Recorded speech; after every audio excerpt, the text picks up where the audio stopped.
Ask about this individual throughout Ohio, and you will find nothing and hear nothing but great things. Smart, grounded, quiet but effective, and one hell of a basketball analyst. Talking business with former NBA guard Jim Jackson. You're entering the Enterprise Zone at the Nasdaq.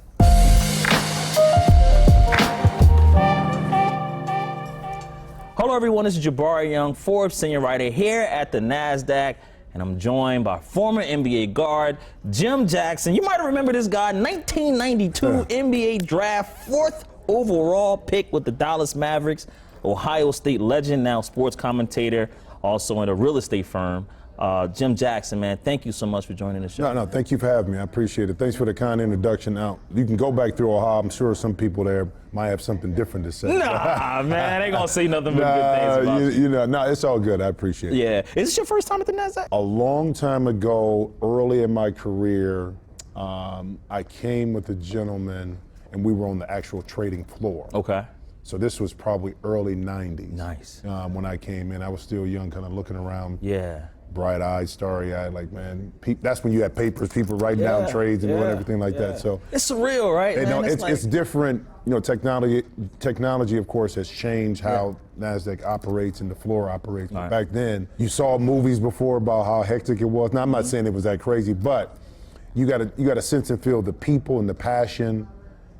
Sometimes overly passionate. That's right. But it was a good time to kind of to feel it. Yeah, it's like that movie Boiler Room. Yeah, I always remember those, man. I mean, it's like when I first saw that movie, I'm like, man, I want to do that. You want to do that, yeah, right? Yeah, you want to do that, man. I don't know if you could do it from a stress level every day. No. You know, I knew why people kept a little cabinet and a little something underneath. Yeah, a little whiskey there, you know, had to calm down, man. Had to calm down. Hey, listen, you know, as we talk, you have two important months. One, Women's History Month, right, in March, and then Financial Literacy. But let me get your take, Women's History Month. Name that individual, maybe in the business landscape, who has maybe had an impact on you as you built your business empire now. It's interesting because from a man's perspective, we're shaped by a lot of women's and their emotions, their thoughts.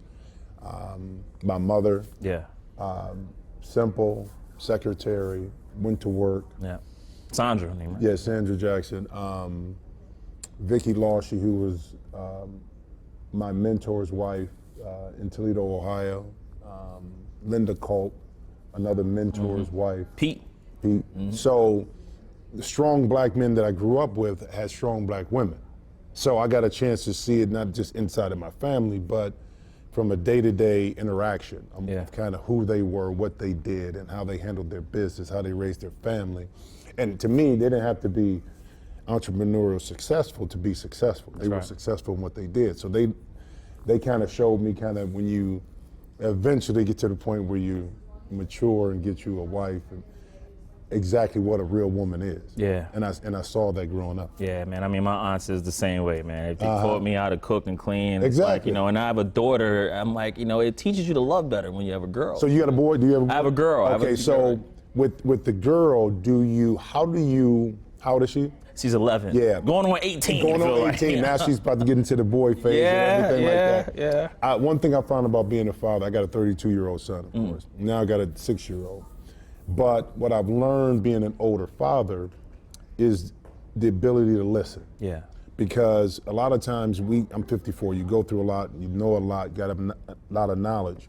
The tendency is to overteach your kid and not listen to what they're saying, where they're at. Now that I'm older, I listen. Yeah. Because my son tells me exactly where he's at, what he wants to do, how he wants to do it, his feelings, and I don't shut him down. And I've learned so much as an older parent now to just sometimes I just have to listen to my child and what they're telling me, and then I can help them navigate whatever they're going through instead of me, no, you got to do this, you got to do this. So it's interesting that you have a girl, 'cause that's a whole different animal. It is, man. You know, and it's funny you say that. Every single day I try to read a book, you know, daily reflections of highly successful people, and it's like a paragraph, and every day it has the date, and you read it. And one of the slots in there was talking about how, as a parent, just try to look at the world through your kids' eyes. Through their lens and then act off of that. And so I find myself doing it like, man, I wonder what it is like for her to be in the 5th grade right now with all this technology, all this stuff. And then, you know, so you're seeing so much at an early age where, you know, I'll come up in the 90s we didn't see it that much. It was in front of us, but we didn't have it all right there. You know, we had to search for it in the library. You know, former basketball player Antonio Daniels. Yeah. Okay, so one thing he said. Down in San Antonio, I covered him. Okay, so one thing he said was interesting. He said with his daughters, because he said, I don't talk to them and say, well, back in my day. Yeah. He said he didn't do that anymore. He said because when he talks to his daughters, he said, listen, Dad, you didn't have a cell phone, you didn't have internet. That's right. So he says, I don't say that anymore because they can't relate to it. No. As much as I want to, teach them, and my day was in the 70s. Yeah. So I got to kind of meet them where they're at. That's right. And that's what you're saying with your daughter. Yeah. I have to see the things that I have to ask her. Well, what do you think? Exactly. What are your thoughts on it? Still be the disciplinary when I have to, right? But you got to see things through their eyes, man. So I'll get your take on financial literacy month in April in a minute. But I'm glad that we opened up there, man. That connection with family and raising girls. I'm telling you, is definitely. And your 6-year-old, is it a boy or a girl? Oh, it's a boy. Okay. That means I thought it was going to be a girl, and I'm going through my head like, somebody upstairs got They always say, they tell you if it was a girl, you were a heartbreaker. But I thought about it from a different perspective because how it would be emotionally to raise a girl from that emotional side of being a man compared to my son. Yeah. Because it's, totally two different dynamics. Yeah.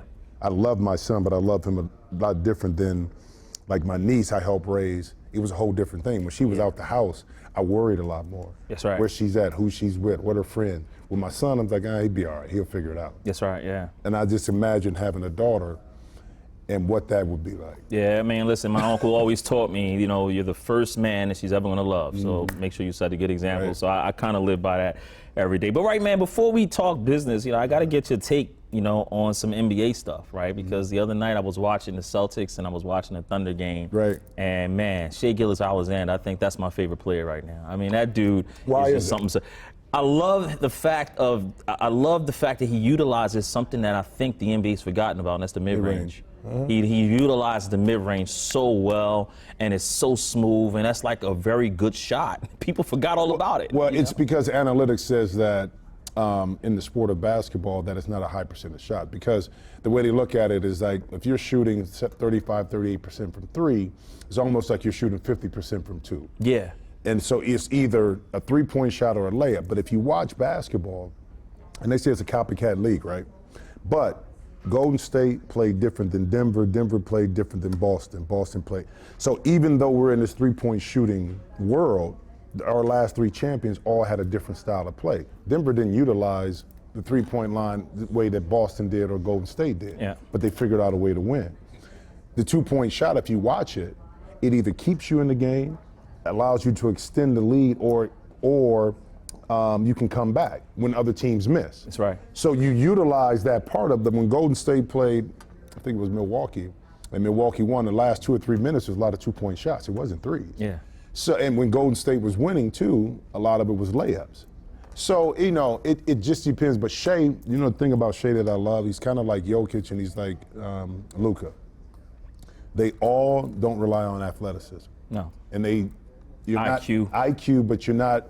The thing you can't do is speed them up because they play at their own pace. Absolutely. And he had a chance, which was the beautiful part with the Paul George trade from Paul going to the Clippers and he going to OKC.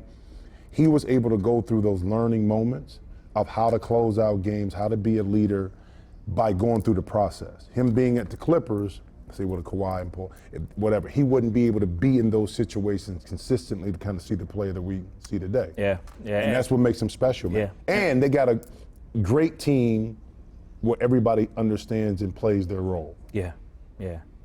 Great assistant coach, Chip England's on that staff. Sam Presti from San Antonio running the show down there. But the one thing, and then one thing I also felt like helped Shai Gilgeous-Alexander was when Chris Paul was there for that little bit of time. I thought Chris maybe showed him some leadership things, and I think Stephon Castle in San Antonio was going to be a beneficiary the same way. So will Wemby. Yeah. So will Wemby, about how to be a pro. Absolutely. How to be a that's pro. What's missing in today's game. How to be a pro, Vets that's on rosters that's teaching these kids how to be pros, which is one of the reasons I think Houston is benefiting, because they got guys, Jeff Green and staff down there, Fred VanVleet. You have a mixture of pros. Absolutely. Detroit a mixture. The same way. Tobias Harris, right? He's been around. He Tim understands. Hardaway Jr., you come in. 100%. Malik Beasley. You bring guys in the locker room that understand how to be a pro. Yeah. Because when you have a young team, young guys are going to do what young guys do. Now, you have some that are more mature.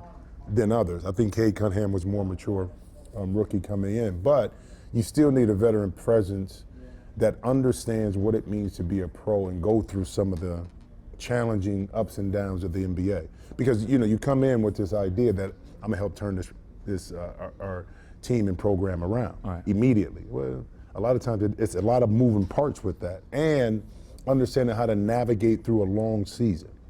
Okay, how to take care of your body, how to practice, how to pull back, nights you don't want to play, nights that you're injured, things like that, but how to deal with expectations too, okay? How to deal with challenges of wins and losses, how to stay even keel, how to deal with the meat, all this kind of stuff.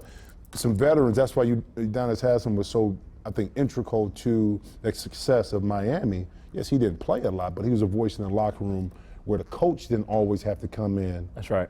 And kind of be the mediator in a lot of things that go on, in the locker room. Yeah, I mean, Greg Popovich, when I was covering the Spurs, they always kept vets like that. Andre Miller came late.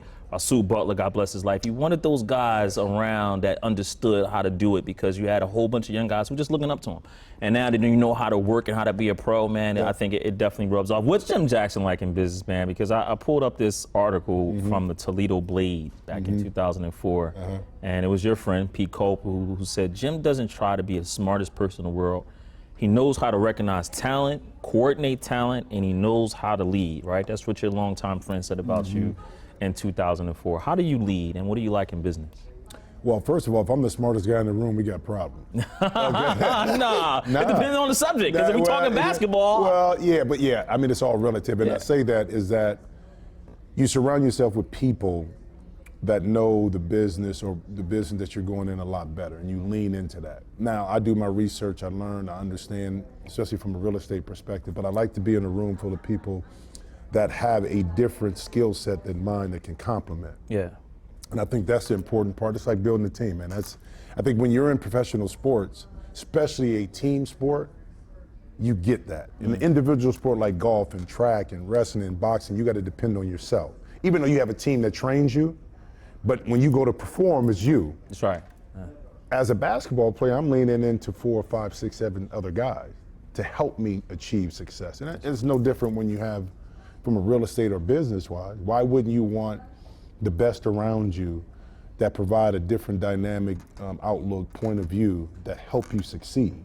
If you always want to command and be the guy, more than likely you're going to trip up. And it's a great book called Good to Great. I love that book, yeah. Get the right people on the bus. That's right. That's right. No matter what direction you're going, if you got the right people, you're going to figure it out. That's right. Yeah, and then using we, not I. Exactly. Yeah. Team. It's a team. When did you officially retire, right? Because I know when you see the playing days stop, but when did you turn 06, right? Yeah. You turned in your papers over. Baby. I don't even know if I turned in papers. My agents might have did. I didn't have any fanfare going out. They didn't care if I retired or not. But see, that's why I love talking to guys like you, because your perspective is so amazing, man. I mean, listen, as we talk here, God bless his life, man. I mean, Junior Bridgman, passed away. Oliver Miller just passed yesterday. Yeah, former teammate of mine. It's those type of opportunities where I really appreciate talking to gents like yourself, man, because y'all been around, you have a history, and you just don't know when you're gonna have those opportunities again. Bro, think about Junior. Junior was, and I got a chance to talk and meet Junior and understand his story from the days when he worked at Wendy's. He was the first minority, and Wendy's is a Columbus, Ohio-based company. So understanding his journey, no matter how much money he had, you can't die with it. No. And your mortality has to be tied to what have you done. And again, legacies and how you leave it are different. I was talking to Spike Lee, and Spike said, my legacy I want to leave through my children, not what I've done. That's my legacy, my children, okay? And everybody looks at it differently. And at the end of the day, when you think about it, I'm 54 years old, and how quickly life has passed by. You're trying to accomplish all this stuff and accumulate all of this wealth or material. Then at the end of the day, you can't take it with you. Yeah. When it's all said and done, we all got the same size casket. It's 6 feet, bro. Now you may be in a mausoleum a little bit. The grave might be a little bit bigger, but the same thing. Yeah. And you ain't putting nothing in it. Look, Egyptians tried to take it with them, and it didn't work. Yeah. They tried to put all of the gold and the wealth and the items. And somebody, grave robbers came in and got it. They benefited more than anybody else. So absolutely. Yeah, man. Yeah. So 06, man, when you think about it, after you leave the game, what's been the biggest positive surprise, right? Because, you leave the game and you talk to ex-athletes all the time. And me and Antonio chop it up. It's always been that, hey, I miss my guys. Like, I miss the camaraderie. They don't necessarily miss the day-to-day, but they miss the camaraderie. Yeah. But the game, life is different. Like, if something happened, a medical emergency, you don't got the team, nobody can call you up. They're not getting that immediate reaction anymore. So, like, what's been the biggest positive surprise post-NBA life? Now, everybody's situation is different because some people handle, I don't care what sport it is, they handle retirement differently depending on how they go out. Now, and I'm going to preface it by saying like this. I would say 95, 96, 97% of athletes don't leave the game the way they want, meaning they're probably forced into retirement, i.e. injury, got too old, you don't have a team to go to. It's a select few people that are able to leave on their own reconnaissance and say, I'm ready to retire. You know what I mean? There's only a few. Kobe had a hard time retiring, no matter how much he accomplished. Peyton Manning had a hard time laying it down. Floyd Mayweather, no matter how much, he had a hard time saying, I quit. But they were able to leave on their own terms. When you don't leave on your own terms, it almost feels like you're leaving something on the table. Yeah. Even though you know it's time. And for me, I was ready to retire. I was ready to move on, to just find another challenge in my life. And I played 14 years, probably could have played another 3 or 4, but I struggled with, did I just want to be a guy that was there? It was tough for me to do that. Yeah. Even though I know I was a great mentor to young players, I felt I still had a role to play, playing wise, and I didn't want to be just a guy there taking up a uniform. And the transition was great for me because I was already involved in business to that point. So I didn't have a down period where I was depressed or I was like, what am I going to do, or what's my next step?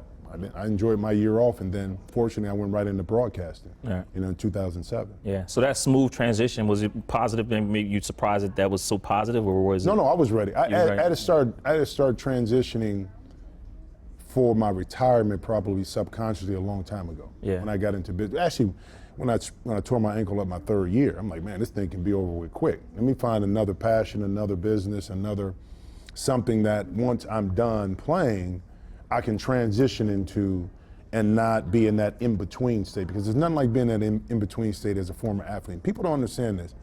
Well, you got money, you got this, you should just be able to walk away and live your life and not be unhappy or depressed.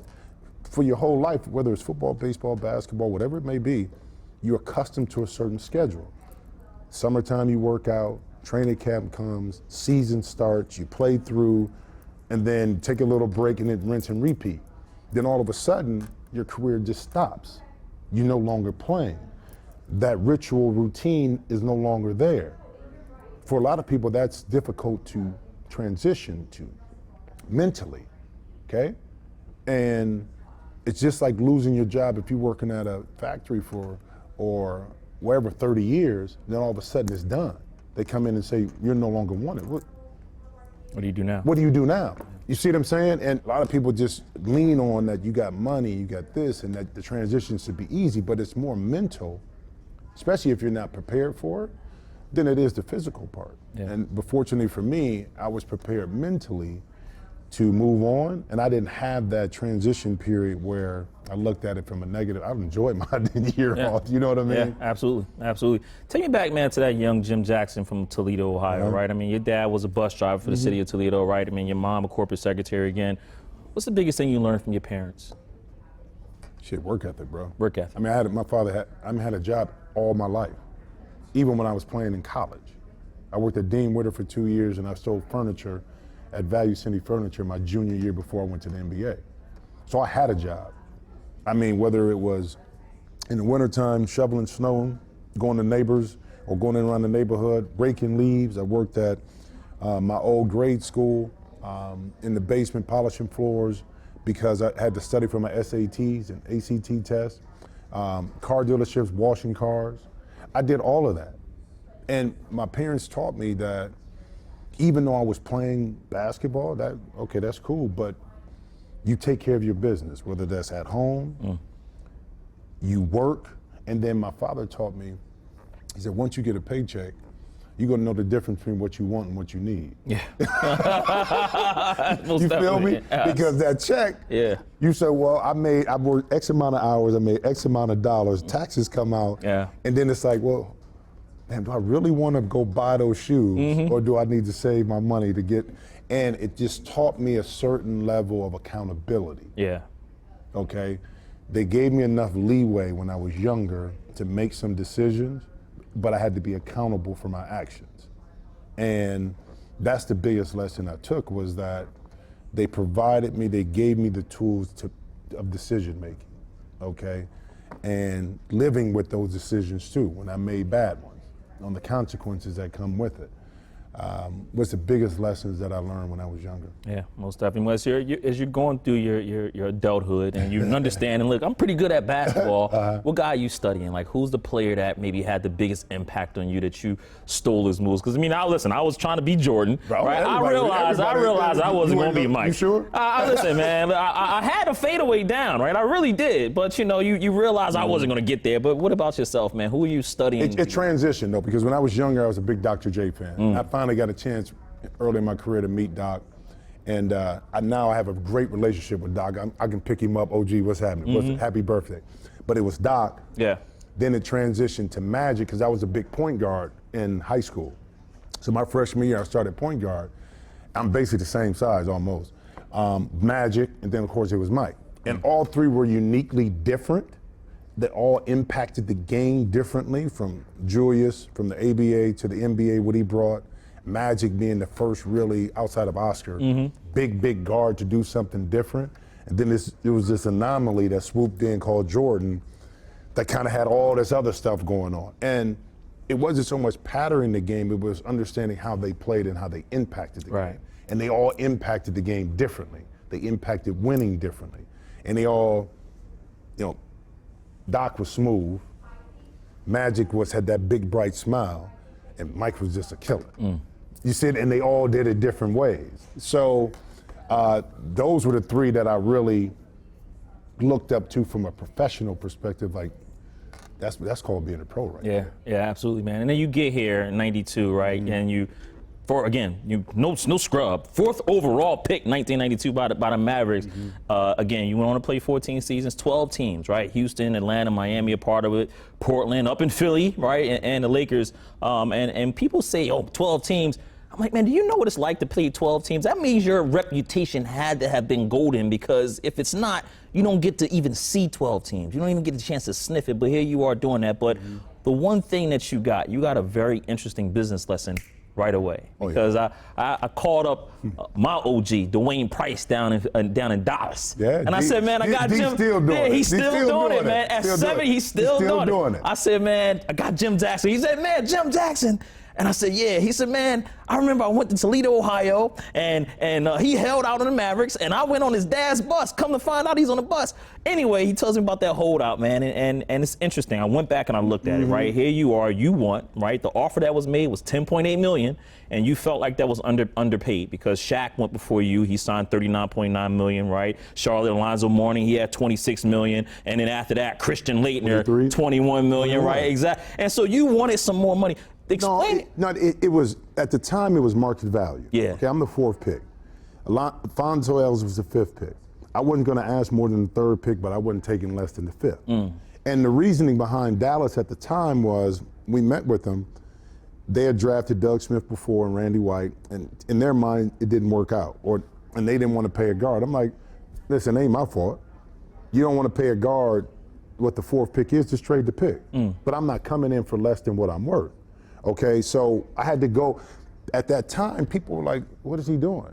Why is he holding out? I'm like, if I don't do the right deal today, it's going to come back to haunt me later on, and it will affect the 4th pick next year, because it's market value. That's right. Which was Jamal Mashburn. That's right. So I had to take a stand at the time, and my agent, Mark Termini, laid out the groundwork and said, this is what's happening.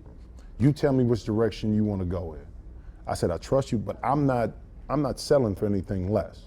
Now, I got labeled a certain way. It impacted, I think, short-term and long-term my career because I fought the NBA. Actually, we were going to have a collusion lawsuit against the NBA because we found out that David Stern had talked to these owners and said, you need to stop paying these rookies these kind of contracts. You can't do that, it's collusion. So they would have to pay me double my contract or what I got offered in the trade. So they finally came in. So we go to the press conference finally in February, March, whatever it was, and everybody's laughing and, oh, we so glad we got this done. And I'm sitting there looking, thinking to myself, if I didn't have this lawsuit, I'd still be sitting at home in Columbus, Ohio. That's right, yeah. You know, so it taught me business, but also it taught me a lot about myself, okay, how to handle adversity. What did you learn about yourself? Because as much as I wanted to play, it was the principle of the situation. And it wasn't about, it was about the money, but it was about the principle too. Is that if you get over on me on this time here, you're always gonna get over on me. It's like if somebody is extorting you, right? You pay once, you have to pay again, okay? To me, I'm like, if you get over me right now on my first deal, you got me. And it's the principle behind it. You chose the fourth pick, you knew what the market is, the market was already set, but you don't want to pay it because of some things or decisions you made in the past. I'm supposed to sacrifice for it. Yeah. Not gonna happen. Yeah. And that taught me so much about the business of basketball. When you have leverage, you have to use it. Because you don't have it for long unless you're LeBron. Yeah, you know? absolutely. You know That's what right. I mean? That's true. That's true. But here, and then, you know, Dwayne also asked me, he said, man, ask him what it would have been had the three J's stuck together. Jamal Mashburn, you mentioned, Jason Kidd, and yourself, right? Because I called even some scouts, right? Frank Beal, and they all say, you know, they would have been the Warriors before the Warriors because they had all of that talent. Jason Kidd running this show, Jamal Mashburn would have been like Draymond. If y'all would have stuck together, you think championship would have been in the future? Well, I don't know, because there's so many variables in winning a championship. The talent doesn't always equate to a championship. But here's what people don't understand, and Dwayne should have told you this. Yes, we had our issues and challenges, three young bucks trying to figure it out. But we also infrastructurally weren't built right.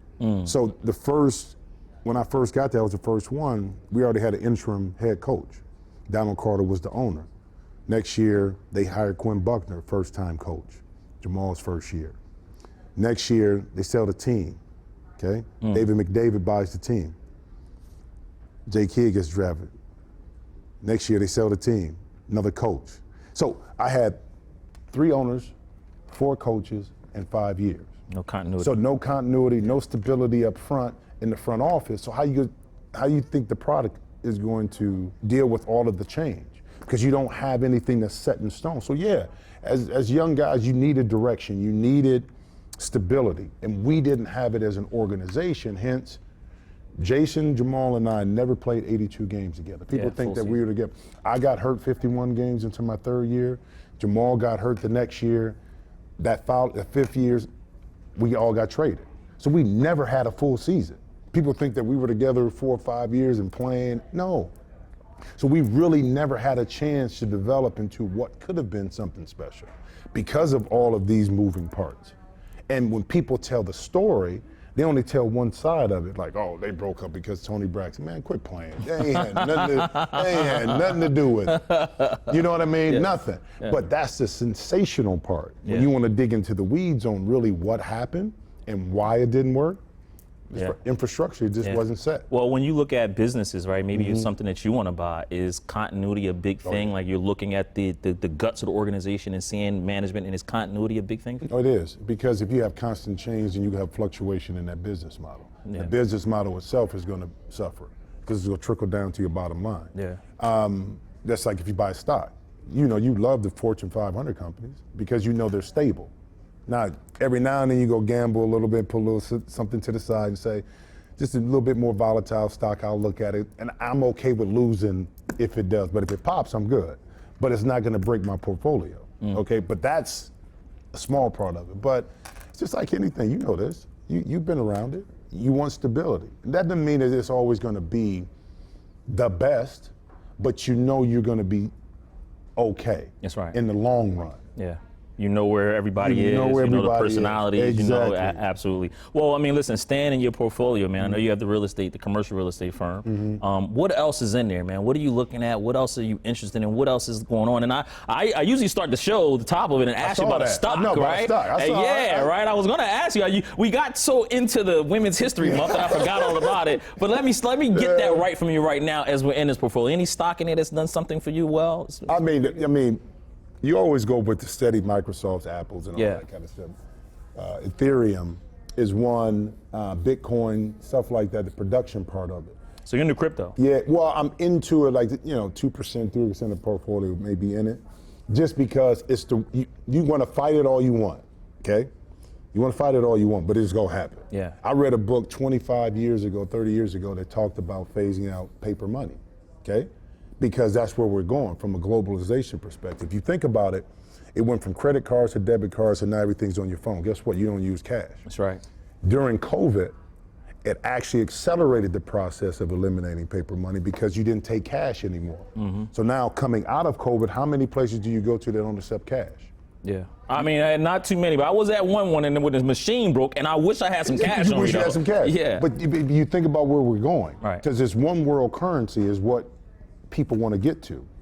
And the challenge with that is, and I always think about the Jetsons and stuff, what's happening back, the Jetsons came out in the early 60s, okay? And think about all the technology, the walking, the moving walkway, the flying, the phone, the robot in the house, we're doing all that now. Yeah. Jetsons in the 60s, so somebody knew something. Yeah. Okay, but the biggest thing I look at is, where are we going with that? Because if you have one world currency, you phase out paper money, click of a button, they want to shut down the system, you have paper money, it's not worth anything. So you start to barter. You go back to trading coffee, animals, horses, gold, because money is phased out. So I just look at things like that, man. I try to read a lot to try to understand the market, where it's going. I'm conservative by nature, so I don't take a lot of chances. But like I said, I'll play with some stuff like the Bitcoin and crypto. And try to figure it out. Well, you're into land. I mean, you've always been that way since you was a kid. Can't build no more. You can't build. That's what you said. It's not going to make any more dirt, right? You've always said that. I mean, listen, commercial real estate right now, it was a tough market at first, but it looks like it's rebounding. What are you watching? What is working for you? And what maybe something you had to kind of get rid of because it's not working for you? Well, from a commercial side, it's always tough because a lot of people figured out through COVID you don't have to be in the office. Right. But we're coming back though. Yeah, you're coming back, but it's smaller office space. Before it was just companies that had all this huge. Look, this is not a big space. Right. So the big companies had all this office floor to floor. They don't need it now. Now it's shrunken. To me, multifamily is always a safe bet, and the reason why is because either you got first-time users, people in transition, short-term stays. So now if you have a good product in a good market at a great address, your occupancy is going to stay up 85, 90%, and that's what you want. And it's less dependent upon the market with regards to interest rates because you're not mortgaging an apartment. Yeah. Okay. Once it's built, it's built. You just have to maintain it, keep it up, stabilize the rents, and make it work and have great tenants. So to me, it's multifamily is, I think, a no-brainer because it's so, whether that's affordable market rate, it's so much product that needs it, especially in a lot of these densely populated cities, even in some of the smaller cities that need new product. Young people want to live a certain way. Older people want to get out of in a house. So I love multifamily. So if you don't have a house, right, and listen, the market could be going through a correction, so it could be some opportunities, right, and you may be leaning toward a single family house or a multi-unit, right? Are you advising someone, hey, go get that triplex because I like that better just because once you have it, it's a lot easier to me to rent out that space than to sell when it's a down market because of interest rate of what you may lose. People are going to look for a place to live. All the time. So with a rental unit, even though it's short-term stays a lot of times, you can be pretty secure that you're going to be, as long as it's taken care of, that you're going to be able to make money and rent that. With the selling of a house, depending on the market, that house may be sitting on the market for 6 months to a year. You still paying that mortgage unless you own it outright. Still paying taxes on that property. you know, while that house is on the market. So I tend to stay away from that. Single family home? Yeah. Oh yeah. And just look at, from a multi-family side, mixed use side, things that I know you can sign a long-term contract with or a short-term contract knowing it'd be leased out. Yeah, I had Don Peoples, man. We was down in Miami. We were talking to him. Detroit, baby. Yeah, man. And he was giving me some cities that maybe people should look at, right? Investments. And I know DC was one area. Was Jim Jackson's. Like, if you had to give me 5 cities where you're monitoring because there could be some interesting opportunities, where are you looking at? Well, Charlotte, Dallas, Houston, Columbus, Ohio. It's a great Midwest market. Yeah, Forbes under 30 will be up in Columbus, Oh Ohio. yeah, I mean it's a great, because it's a white collar market, highly educated. You have a lot of retail there. A lot of corporations now are in Columbus. The tax base is pretty good. The university is there in the state capital. Yeah. It's a great market because you have great school systems, great education, cost of living is relative, and you can get in and out of Columbus. Yeah. And the way the MSA is, everything is included. So the MSA, where you got Reynoldsburg, Pickerington, Delaware, is all kind of included in Columbus. So it's a great market if you're looking to kind of settle in, to own property, whether that's industrial, whether that's multifamily, whether that's mixed use. There's pockets still in Columbus that makes this like a Charlotte. Yeah. You know. Yeah, absolutely. And you said Houston too. That's one of my favorite cities, man. I love Well, Houston. Texas, period, too, just because of no state taxes. No state taxes. Yeah. Dallas, and I'm always a fan of Dallas, always, because that's where I laid my ground. That's where I learned business. That's where we had our restaurants. Yeah. So I'm always a Dallas guy. Yeah, Plano, Texas, man. That's where I want to go. Do you? Yeah, man. Plano or McKinney, but Plano is my area. Why Plano? Because my aunt lived up there, and Dwayne lives up there too. Well, and I mean, every but time. Plano, you know, when I first got there, Plano was like It was far, flat. It was it was far north. Yeah. Okay. Tollway stopped where I was at. Now you up in Frisco and all these other places. Yeah. I mean, once you get up there, you don't even come back this way to Addison and Plano anymore. It's crazy how much it's But it's grown, an man. amazing place, man. It is quiet. It's nice, man. And again, the beautiful part about it is no state taxes. People don't understand how much I love that, man. Hey, no man. state taxes at all. I'm telling you. When I left Dallas and got traded to Jersey and got a check, it's all the taxes come out. I was like, yeah. I live in Jersey now. That's a culture shock for me. I guess it is true about the. Oh my God, man. Oh, I live in LA now, bro. So oh yeah, you pay. Well, you speak in LA. I pay the sunshine tax. Yeah, well, it was your house and everything else is good out there. Well, I got a condo. So fortunately, and again, here's a real estate part of it. I was 5-10 minutes from Brentwood, so I could see the billowing of the smoke. Fortunately, the wind was blowing southwest and away from us, so I got affected by wind, lost power, but not like the Palisades, and not like Altadena. Yeah. Imagine, Palisades is going to be rebuilt because the wealth and money is there. Altadena, this is a community that 3rd, 4th, 5-year generations, people owned homes. A lot of their equity was and their wealth was in the homes that got destroyed. And the toughest part is how do you rebuild that community, especially if your insurances don't take care of it. A lot of them were insured and they want to rebuild, but it's still a process. Yeah. What happens when your market value for your land is not equivalent to what it's going to cost to rebuild that house? Yeah. What happens then?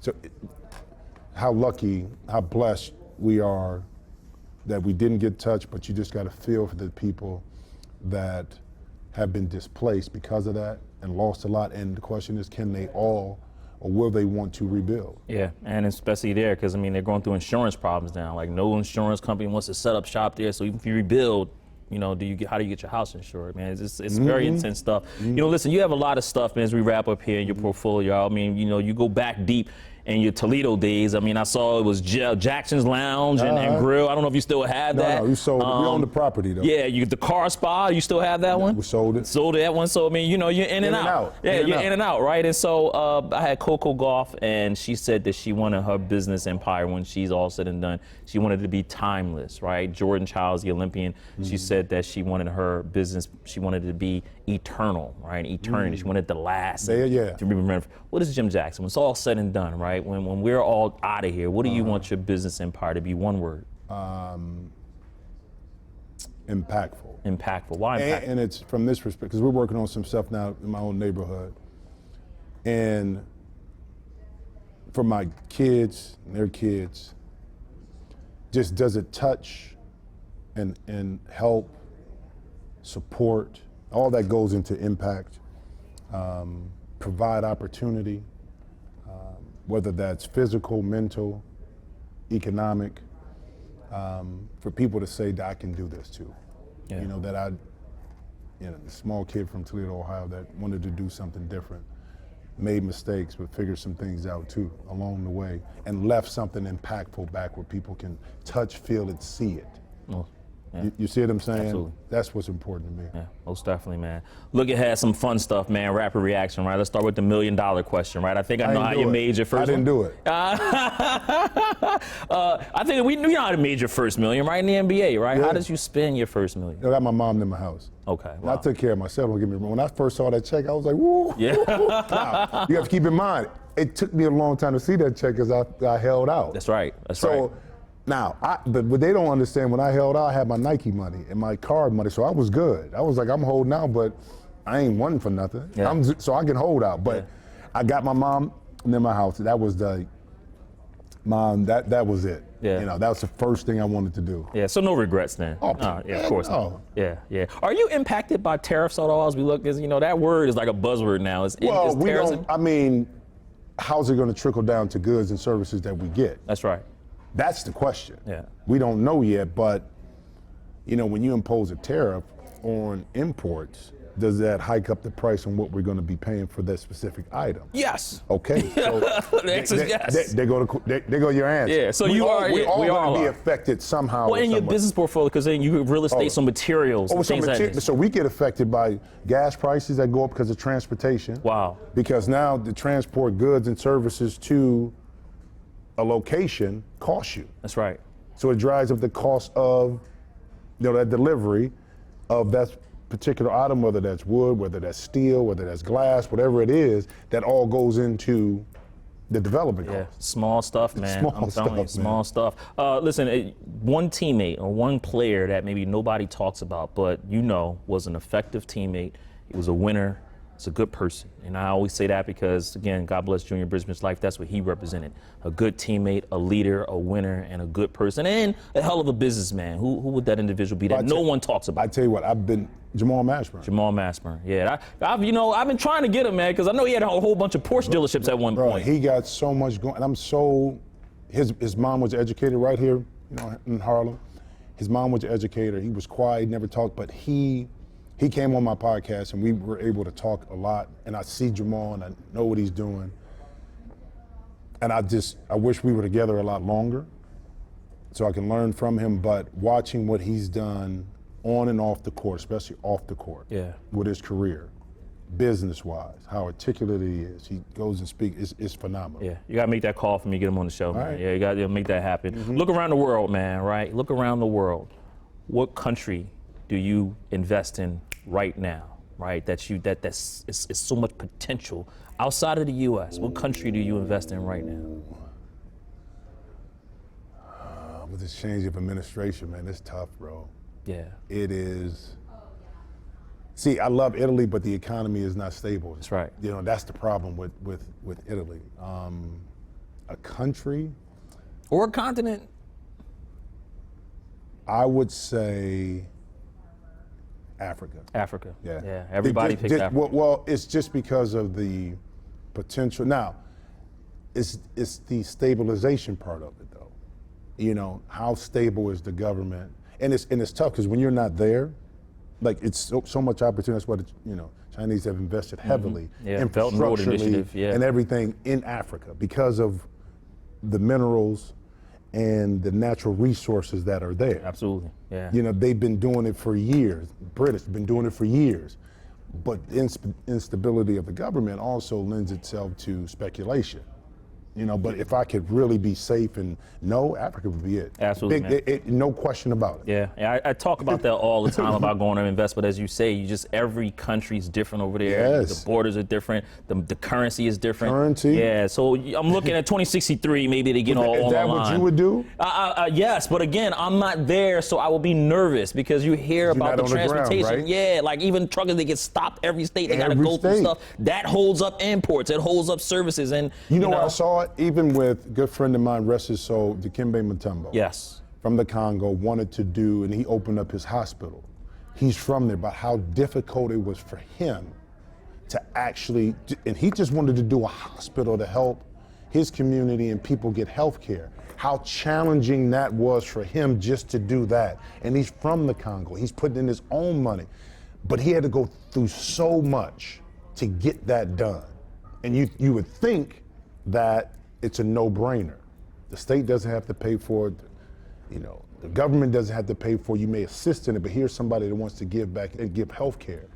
And the challenges that he had to go through to get that done, it blew me away. Yeah. And that's what we're talking about with regards to the instability there. Yeah. Two more things, man. Get you out of here. The first is Forbes BLK, a great platform we have. And you named enough books, so I'll go back to the financial literacy question, right? What's the biggest piece of money advice that you've had in your career you still use today that's worked? Biggest piece of advice. Young guys look at it differently, though, today. Yeah. Because they come in a little bit more educated. They understand that they are a business, so they want to invest and do things early, where when I came in, it was, okay, focus on basketball. And the challenging thing is, too, is that with a money advisor, if you don't, if you don't have the literacy on the money side, somebody can tell you anything, because you don't know. But I would say invest a big part of your money up front and tuck it away. And not saying it doesn't work for you, but you always want to be able to have money tucked away. And if you want to go do some stuff, go do it. Enjoy it. Have some fun with it. But put a big portion of that money up. How much should a young guy today put up? Right? If, let's say he gets his contract, his rookie deal, I would say put up 70, 80% of it. 70, 80%? Yeah, and this from this perspective. Depends on what kind of lifestyle you want. Because you can tuck that money away and it can earn interest, whatever it is. You can invest it. You can take a little part of it. Now, because they're going to get money from marketing, endorsements, whatever, that they can live off of. Yeah. Marshawn Lynch was a prime example. He said, listen, I put my paycheck up and I lived off of my endorsements. That's right. You know what I mean? A lot of these young guys can do that. They get the big contracts and have the endorsements. And a big part of what you're living could be allocated towards the NIL or the NIL money that you already got in college, your marketing dollars. Utilize that money to kind of live your life, and over here invest your main meat of your money into solid, whether that's businesses, whether that's real estate, whether that's in the stock market, to put it up and have it start to work for you. That's right. You know what I mean? And understand how to leverage and use money, not always use money. Yeah, absolutely. You know what I'm saying? Yeah. The difference? Yeah, absolutely. Listen, we got to stop credit card debt, right? People are already, countries right now, credit card debt. Yep. Stop using money that's not theirs. Using money, understand how to use it. Get you out of here on this, man. Good to great. You played 14 years in the NBA, right? I think you understand how this works, but what's the difference between a good NBA guard and a great one? And you played against some of the greats, right? The AIs, the Kobe's, the Jordans, man. I mean, you had your battles. It's a big gap. It is. And it's more so the mental part, because it's a lot like Larry Bird wasn't the most athletic, but in between his ears, understanding how he saw the game, played at his own pace, could get to his spot, could get to his shots, and the ability to block out all the noise.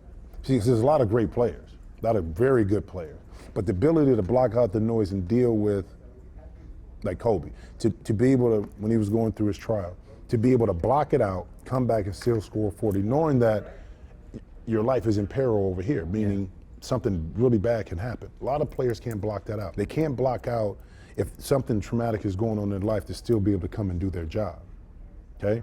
When they're dealing with something that's negative over here, it impacts what they do on the court. The great ones are able to manage both and still be able to do their job over here while they're dealing with this over here. And that's the difference. Yeah. You know, that, to be able to compartmentalize that part and say, let me go do my job and do it to the best of my ability while I still have to deal with this over here is something else, bro. And it's like a great team and a good team. It's just little things that separate. And how much are you committed to really working on your craft? That's right. Yeah. How are you really willing to sacrifice some certain things in order to put everything you can into your craft to be the best you can be? And that a lot of times separates the really great players from the good players. Yeah, man. I mean, listen, the guys are coming in nowadays, they have a lot to live up to, but getting to that level of greatness, it's a whole different. But that's why it's only so many people that get there. Yeah. And sometimes it's not really based upon overall talent. It's what you're willing to sacrifice and put in to help that talent come out. And sometimes your circumstance is going to dictate how great and what you do.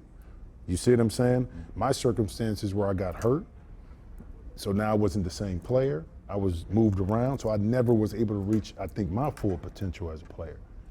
I'm not saying that I'll be Michael Jordan or Kobe Bryant, but I had a chance to be a really great player, maybe an all-star, but my circumstances dictated something different. And sometimes your circumstances, depending on injuries, Grant Hill. That's right. Injuries. His circumstances prevented him from being probably the Grant Hill that we were starting to see, that was going to be the next face of the league, to being a really good, solid NBA player, but not the great player that we thought he was going to be. Yeah. Because there was injuries. Yeah. Well, listen, you and Grant, two great businesmen. How about that? You know, I can't argue that. Hey, man, he got ownership in the Hawks. Man, I want some of that stuff like that. I want friends like that, man. That bring me in and say, come on, man. Yeah, man, get out of that business party, man.